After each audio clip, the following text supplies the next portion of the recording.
नमस्कार, मेरा नाम है हिमांशु पाराशर और आप देख रहे हैं हिमांशु कोचिंग क्लासेस। आज हम जो टॉपिक लेके आए हैं वो है डिफरेंस बिटवीन रेवेन्यू एक्सपेंडिचर और कैपिटल एक्सपेंडिचर। ये जो टॉपिक है ये बजट में यूज होता है। जब बजट आता है ना, यूनियन बजट आपने देखा होगा 1 फरवरी को आता है, तो आपने कई बार देखा होगा, है ना। तो ये उसमें यूज होता है, मतलब रियल लाइफ में इसका इंपॉर्टेंस है इस टॉपिक का। तो इस टॉपिक को अच्छे से समझना। ये एक्सपेंडिचर है, मतलब खर्चे हैं। तो ये दो तरीके का एक्सपेंडिचर है, रेवेन्यू एक्सपेंडिचर और कैपिटल एक्सपेंडिचर। दोनों खर्चे हैं, इसलिए आज हम इनका डिफरेंस देख रहे हैं कि यार इन खर्चों में डिफरेंस क्या है। ठीक है, चलिए स्टार्ट करते हैं। हाँ, एक बात बता दूं, इससे पहले मैंने एक वीडियो बनाया था कैपिटल रिसिप्ट्स और रेवेन्यू रिसिप्ट्स पर। अब रेवेन्यू रिसिप्ट्स क्या होता है? पैसा आना। कैपिटल रिसिप्ट का मतलब भी आना होता है, पैसा। तो इन दोनों का डिफरेंस बिटवीन देख लेना, मैंने डिस्क्रिप्शन और कमेंट कॉलम में लिंक आपको प्रोवाइड कर दिया है। अभी मैंने एक बात और बोली थी, बजट। यदि आप बजट के बारे में जानना चाहते हैं और ऑब्जेक्टिव के बारे में जानना चाहते हैं तो भी आप डिस्क्रिप्शन और कमेंट कॉलम देख सकते हैं। ठीक है, उसमें मैंने आपको लिंक प्रोवाइड किया, वहां पे आप ये देख सकते हैं। यदि आप इसका पेज चाहते हैं, मतलब ये पेज चाहते हैं आप अपने पास रखना चाहते हैं, तो भी आप मेरे चैनल को, मेरा जो चैनल है टेलीग्राम चैनल, उसको ज्वाइन कर सकते हैं। तो वहाँ पे ये पेज मैं डाल दूंगा, तो वहाँ से आप पढ़ सकते हैं। ठीक है, इसका पीडीएफ मैं बना नहीं रहा, क्योंकि एक पेज का क्या पीडीएफ बनाऊंगा मैं। ठीक है ना। अब स्टार्ट करें फाइनली। ओके, डिफरेंस बिटवीन, पहला है मीनिंग। पहले हम मीनिंग समझ लेते हैं। पहले मैं आपको जो रियल लाइफ में जो रेवेन्यू एक्सपेंडिचर और कैपिटल एक्सपेंडिचर जो मेरी समझ है, मेरी समझ के अनुसार मैं आपको समझा देता हूं कि रेवेन्यू एक्सपेंडिचर और कैपिटल एक्सपेंडिचर क्या होता है। थोड़ा सा मैं नींव बना देता हूं आपकी। ठीक है, एक कॉन्सेप्ट बिल्ड करने की कोशिश करता हूं आसान भाषा में। रेवेन्यू एक्सपेंडिचर का मतलब ये होता है, देखिए, मान के चलिए आप कॉमर्स के स्टूडेंट हैं, आपने कॉमर्स कर ली। आपने क्या किया, एग्ज़ाम दिया, 12th के बाद ग्रेजुएशन किया, और ग्रेजुएशन के बाद आपने state bank of India provisionary officer या फिर क्लर्क का आपने एग्ज़ाम दिया, और आप पीओ या फिर क्लर्क बन गए। ठीक है, बन गए। एक कहानी बता रहा हूँ, ठीक है, सुनना मेरी बात को ध्यान से। आप बन गए तो आपको जो सैलरी मिलेगी, आपको जो पेंशन मिलेगी, आपको जो एक्सपेंसेस, जैसे आपको घर मिलेगा एसबीआई की तरफ से, है ना, आपको पेट्रोल मिलेगा एसबीआई की तरफ से, तो वो सब क्या है? वो सब रेवेन्यू एक्सपेंडिचर है। किसके लिए? सरकार के लिए। जी हाँ, यहां पर जितनी भी बात हम करेंगे इस टॉपिक में, वो हम सरकार से रिलेटेड करेंगे। ठीक है, यदि किसी कुछ लोगों को कॉन्सेप्ट क्लियर नहीं हुआ तो एक बार फिर से कर देता हूं क्लियर, एक आसान भाषा में, कि रेवेन्यू एक्सपेंडिचर का मतलब ये होता है कि सरकार खर्चा करती है किन लोगों पर? जो उनके लिए काम कर रहे हैं, जो उनके लिए काम कर रहे हैं, उन पर खर्चा करती है। उसको रेवेन्यू एक्सपेंडिचर कहते हैं। क्लियर हो गई बात? जैसे सरकारी मतलब मान के चलिए एक ऑर्गेनाइजेशन है, ठीक है, वहां पर कुछ लोग काम कर रहे हैं, उनको सैलरी देना, सरकार सैलरी दे रही है। जैसे गवर्नमेंट टीचर, सरकार सैलरी देती है ना, तो वो सरकार का रेवेन्यू एक्सपेंडिचर कहलाता है। मतलब पैसा सरकार का जा रहा है, इसलिए रेवेन्यू एक्सपेंडिचर उसको बोलते हैं। ठीक है, ये आसान भाषा में मैंने आपको रेवेन्यू एक्सपेंडिचर समझा दिया। पेंशन देती है सरकार रिटायर होने पर, तो भी रेवेन्यू एक्सपेंडिचर कहलाता है। तो बजट में ये बताया जाता है कि हमने इस पूरे फाइनेंशियल ईयर में इतना इतना रेवेन्यू एक्सपेंडिचर बांटा, लोगों को सैलरी दी, पेंशन दी, एक्सपेंसेस दिए, घर दिया, पेट्रोल दिया, ये सारी चीजें रेवेन्यू एक्सपेंडिचर के अंदर आती हैं। यहां तक बात क्लियर हो गई होगी। अब हम बात करते हैं कैपिटल एक्सपेंडिचर के बारे में। अब कैपिटल एक्सपेंडिचर को बहुत ध्यान से समझना, ठीक है, बहुत इंपॉर्टेंट है, और गवर्नमेंट का सबसे इंपॉर्टेंट रोल कैपिटल एक्सपेंडिचर में है। यदि कोई गवर्नमेंट, मैं एक बहुत अच्छा एग्जांपल दे रहा हूं आपको, इससे आप काफी कुछ समझ पाएंगे अपनी जिंदगी में। यदि कोई गवर्नमेंट कैपिटल एक्सपेंडिचर पर ज़्यादा फोकस कर रही है, इसका मतलब वो ग्रोथ करना चाहती है, इस देश को आगे बढ़ाना चाहती है। अब समझना कैपिटल एक्सपेंडिचर क्या होता है। कैपिटल एक्सपेंडिचर लॉन्ग टर्म के लिए किया जाता है। कैपिटल एक्सपेंडिचर लॉन्ग टर्म के लिए किया जाता है। अब कैपिटल एक्सपेंडिचर में क्या क्या किया जाता है ये तो बता दो। हाँ बता रहा हूँ, रुक जाओ। देखो, कैपिटल एक्सपेंडिचर में बनाई जाती हैं रोडें। तो रोडों में जो पैसा लगता है ना बनाने में, बड़े बड़े हाईवेज, आज आप देख रहे हैं, आज के समय में कई सारे बड़े बड़े हाईवेज बन रहे हैं, अच्छी रोड बन रही हैं। क्यों बन रही हैं? जिससे ग्रोथ हो सके। ब्रिज बन रहे हैं, फैक्ट्री बन रही हैं, machine, land, machinery, infrastructure develop हो रहा है, इंडस्ट्रीज लग रही हैं। ये सब ग्रोथ की तरफ ले जा रहा है, ये सिर्फ ग्रोथ की तरफ ले जा रहा है ना। आपने स्टैच्यू ऑफ यूनिटी का नाम सुना होगा, है ना। सरदार वल्लभ भाई पटेल की गुजरात में जो मूर्ति है जो लगाई गई है बड़ी सी, है ना, वो क्या है, उससे क्या होगा, टूरिस्ट अट्रैक्ट होगा, टूरिस्ट वहां पहुंचेगा, रेवेन्यू जनरेट होगा, तो इसका फायदा हमको लॉन्ग टर्म में मिलेगा। पर वो एक कैपिटल एक्सपेंडिचर ही तो है। अभी सरकार का पैसा लग गया पर लॉन्ग टर्म में हमको उससे फायदा है, लॉन्ग टर्म में हमको उससे फायदा है। ऐसे ही सरकार, जैसे फॉर एग्जांपल ताजमहल की मैं बात कर लूँ, या फिर और भी कई सारे ऐसे मॉन्यूमेंट्स हैं बड़े बड़े बड़े बड़े, उनकी बात कर लूँ, कोई म्यूज़ियम की बात कर लूँ, कोई सरकार ने कोई चीज़ बनाई उसकी बात कर लूँ, तो वहाँ से पैसा आ रहा है, जनरेट हो रहा है। जैसे मेट्रो जो है, उससे क्या है कि गवर्नमेंट को पैसा मिल रहा है ना, पर कैपिटल एक्सपेंडिचर है। क्यों है कैपिटल एक्सपेंडिचर? अरे इसलिए है कैपिटल एक्सपेंडिचर क्योंकि उसमें पैसा लग रहा है। ठीक है, अब क्लियर हो गई ना बात?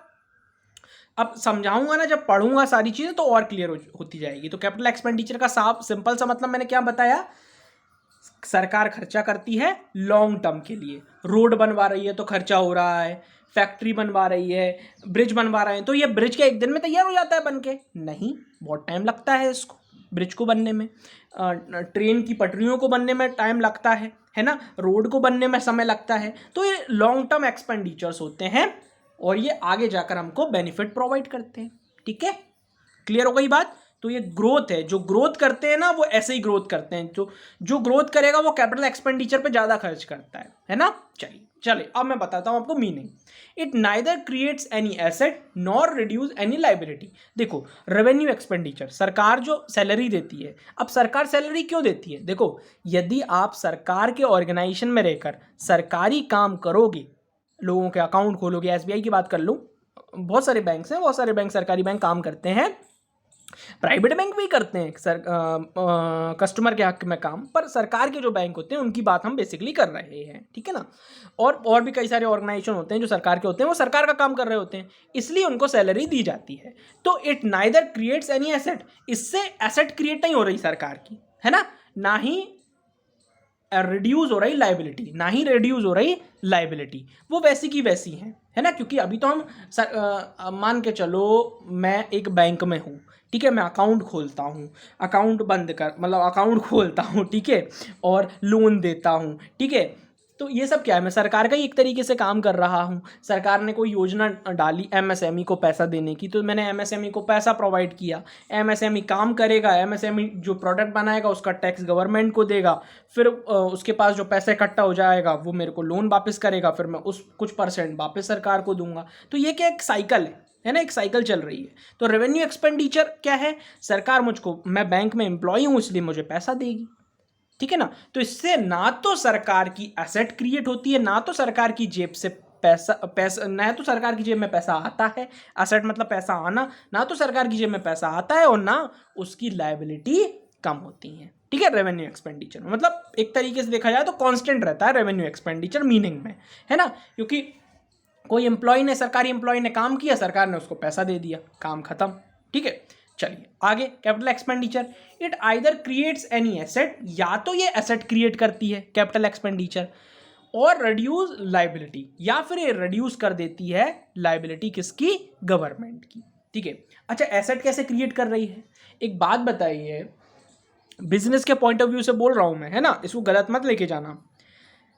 एक ब्रिज बनाया तो वो गवर्नमेंट के लिए लाइबिलिटी है या एसेट? वो गवर्नमेंट के लिए लाइबिलिटी है या एसेट? डेफिनेटली एसेट है। अब वहां पर वो क्या लगा देंगे, टोल लगा देंगे, टोल नाके, उससे कलेक्शन करेंगे। और कलेक्शन क्या एक दिन होगा, 2 दिन होगा, अरे कई सालों तक होगा, जब तक वो ब्रिज है सलामत और अच्छी तरीके से बनाया तो कई सालों तक पैसा आता जाएगा आता जाएगा आता जाएगा। तो इससे क्या हो रहा है, क्रिएट हो रही है एसेट, और रिड्यूस एनी लाइबिलिटी, और कम, और लाइबिलिटी भी कम हो जाती है गवर्नमेंट की, है ना। क्यों, कैसे हो जाती है लाइबिलिटी कम? अब देखिए, आपने कोई ब्रिज बनाया, उससे टोल टैक्स मिलेगा, तो टोल टैक्स जो मिलेगा तो जो हमने खर्चा किया था उससे वापस भी तो आ रहा है वो पैसा सरकार के पास। समझिए एक बात को, सरकार ने एक रोड बनाई, ठीक है, रोड बनाई, उस पर खर्चा हो गया, बहुत सारा खर्चा हुआ भैया, अब उस पर टोल लगा दिया, तो कोई गाड़ी गुजरेगी तो पैसा देगी, तो पैसा किसके पास जाएगा, सरकार के पास जाएगा। तो उस पर जो लायबिलिटी थी वो भी कम हो जाएगी, है ना। तो हमेशा याद रखना कैपिटल एक्सपेंडिचर का मीनिंग ये होता है, तो ये या तो it either creates any asset, या तो ये एसेट को क्रिएट करता है, मतलब जेब में पैसा आता है, या तो फिर रिड्यूस एनी लायबिलिटी, है ना, या तो ये लायबिलिटी को कम कर देता है, मतलब जेब से पैसा चला जाता है, कम कर देता है, मतलब लायबिलिटी को थोड़ा कम कर देता है। तो इनमें से कोई एक चीज होती है, ठीक है, क्लियर हो गई बात। कम कर देता है लायबिलिटी, मतलब एक हमारे दायित्व को थोड़ा कम कर देता है ना। तो ये दो ऑप्शन रहते हैं कैपिटल एक्सपेंडिचर के अंदर। अब एम की बात कर लें, एम क्या होता है रेवेन्यू एक्सपेंडिचर का और कैपिटल एक्सपेंडिचर का। तो it aim at normal functioning of government department and providing various services. इसमें क्या होता है, देखो आप एक बैंक में जाओ, आप रेलवे में जाओ, आप कोई भी इनकम टैक्स में चले जाओ, कोई भी हम ऑफिस में जाते हैं ना, जो सरकारी ऑफिस में, उसमें क्या होता है, नॉर्मल काम चलता रहता है ना। सरकार ने जो काम दिया उसको जो एम्प्लॉय होते हैं वो करते रहते हैं, उसी बात की तो उनको सैलरी मिलती है, उसी बात की तो उनको जाके आगे जाके पेंशन मिलती है। तो it aim at normal functioning of government department normal functioning काम चलता रहता है एंड प्रोवाइडिंग वेरियस सर्विसेज, और हम जैसे आम लोगों को जनता को वो सर्विसेज प्रोवाइड करते हैं, है ना। यही बेसिकली काम होता है सरकारी हॉस्पिटल में आप देखें तो यही काम होता है सभी का, है ना, ठीक है। अच्छा, कैपिटल एक्सपेंडिचर का एम क्या होता है, it aim at acquiring of asset and granting loans and advances. इसमें क्या होता है, इनका एम क्या होता है कैपिटल एक्सपेंडिचर का, एक्वायर कर लेना किसी की असेट्स को। मान के चलिए हमने कुछ खरीद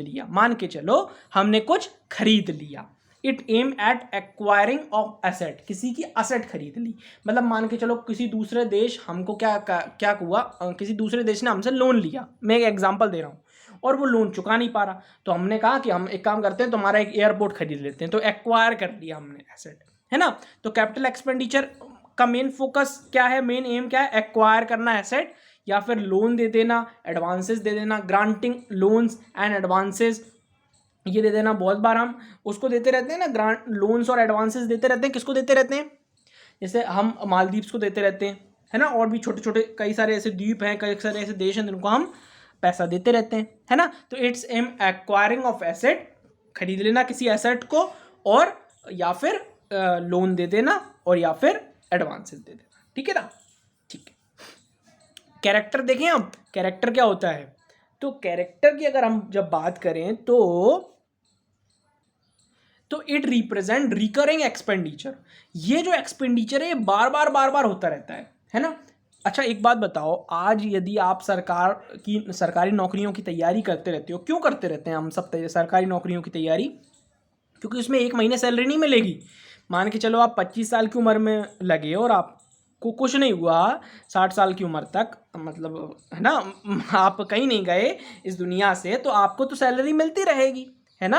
तो इसलिए ये क्या होता है, रिकरिंग एक्सपेंडिचर होता है, बार बार सरकार का एक्सपेंडिचर होता रहता है, क्योंकि सरकार बार बार सैलरी देती रहती है, फिर आप रिटायर हो जाते हो तो पेंशन देती रहती है। तो ये रिकरिंग है, रेगुलर है ना, expenditure on day to day operational activity, और कई सारे रोज के भी खर्चे होते हैं सरकार के, तो वो करती रहती है। तो ये कैरेक्टर है किसका, रेवेन्यू एक्सपेंडिचर का, ठीक है। अब it represent non recurring expenditure. क्या ऐसा कभी तुमने देखा है कि रोज रोड बन रही हैं, रोज फैक्ट्री बन रही हैं, रोज ब्रिज बन रहे हैं? हाँ, आपने देखा होगा, पर रोज नई फैक्ट्री बनती है कि नई पुरानी रोज बन रही होगी, वो बात अलग है, क्योंकि टाइम लगता है इसको बनने में, क्योंकि लॉन्ग टर्म खर्चा होता है। पर क्या रोज एक नई इंडस्ट्री बनने लगती है क्या? आज इसकी नींव रखी हो गई, आज उसकी, ऐसा रोज होता है कि नहीं, रोज नहीं होता।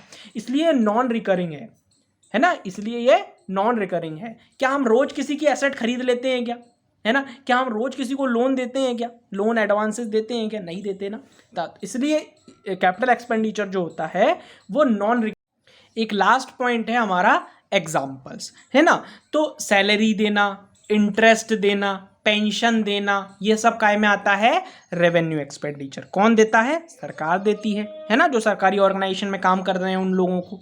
ऐसे रीपेमेंट ऑफ बोरोइंग्स, मतलब कैपिटल एक्सपेंडिचर कैसे होता है, मान के चलो यार हमने किसी से उधार ले लिया लॉन्ग टर्म के लिए, है ना, किससे ले लिया, वर्ल्ड बैंक से ले लिया, तो उसका रीपेमेंट करना, है ना, तो वो एक तरीके से एक्सपेंडिचर ही तो है। हमने लोन लिया था, अब हम रीपेमेंट कर रहे हैं, है ना। वो कैपिटल रिसिप्ट आपने सुना था ना, कैपिटल रिसिप्ट, हम लोन लेते हैं, तो कैपिटल एक्सपेंडिचर वो होता है जिसमें हम पैसा देते हैं। इसलिए मैं कह रहा हूं वो वीडियो जरूर देखना, रेवेन्यू रिसिप्ट, कैपिटल रिसिप्ट, है ना। वो वीडियो बेहद इंपॉर्टेंट है, उस वीडियो को ज़रूर देखना। मैंने बोला था ना, रेवेन्यू रिसिप्ट में क्या करती है सरकार, पैसा लेती है टैक्स के थ्रू, और रेवेन्यू एक्सपेंडिचर में उसको सैलरी के थ्रू दे देती है। मतलब पैसा घूमता है, सरकार के पास पहुंचता भी है और फिर सरकार के से जनता में पहुंचता है पैसा। वही पैसा बार बार घूमता है, वो पैसा मैंने पहले ही भी समझाया था। तो रीपेमेंट ऑफ बोरोइंग्स मतलब कैपिटल रिसिप्ट्स में हमने पैसा लिया था ना, लोगों से, दूसरे ऑर्गेनाइजेशनों से लोन लिया था। अब इसमें हम क्या कर रहे हैं, कैपिटल एक्सपेंडिचर में उस लोन को वापस कर रहे हैं। Expenditure on acquiring capital asset, है ना, हमने कोई एसेट को खरीद लिया तो उसमें भी तो एक्सपेंडिचर लगा हमारा, हमने पैसा देके तो खरीदा होगा, है ना, किसी एसेट को। तो ऐसा खर्चा होता है जो कैपिटल एक्सपेंडिचर के अंदर आता है। फिर वो चाहे हमने किसी से लोन लिया हो, उसको चुकाना हो, तो वो भी कैपिटल एक्सपेंडिचर के अंदर आता है। आई थिंक, मुझे को लगता है कि इस वीडियो को यहाँ तक इनफ है। इस वीडियो को मैंने अच्छे से आपको समझा दिया है कि रेवेन्यू एक्सपेंडिचर और कैपिटल एक्सपेंडिचर क्या होता है। तो it's all about the video, difference between जो था हमारा रेवेन्यू एक्सपेंडिचर और कैपिटल एक्सपेंडिचर पे था। यदि आपको कोई डाउट है तो आप डाउट कमेंट कॉलम में अपना लिख सकते हैं और मैं उसका जवाब आपको ज़रूर प्रोवाइड करूँगा। तो इस वीडियो, यदि आपको ये वीडियो अच्छी लगे तो इसको लाइक करना, इस चैनल को सब्सक्राइब करना बिल्कुल ना भूलें, और टेलीग्राम चैनल जो है उसको ज़रूर ज्वाइन कर लेना, और इस वीडियो को एक बार शेयर कर देना आप सभी में।